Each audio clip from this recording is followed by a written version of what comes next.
ইসোগাইয়ের ধর্মপরায়ণতা এবং সাহসিকতার পরিচয় পেয়ে ওই কাঠুরে কিন্তু মুগ্ধ হয়ে গেল এবং সে আর কোনো দেরি না করেই ইসোগাইকে তার সাথে তার বাড়িতে যাওয়ার আমন্ত্রণ জানালো। অন্তত রাতের বেলায় মাথার উপরে তো একটা ছাদ পাওয়া যাবে, এটা ভেবেই মূলত ইসোগাই সেই আমন্ত্রণ গ্রহণ করলেন।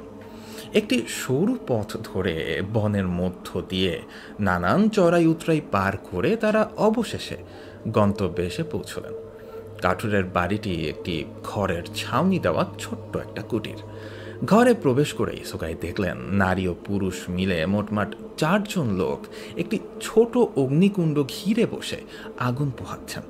তাকে দেখে সকলেই তাদের আচার অনুযায়ী খুব ভদ্রভাবেই মাথা ঝুঁকিয়ে অভিবাদন জানালো।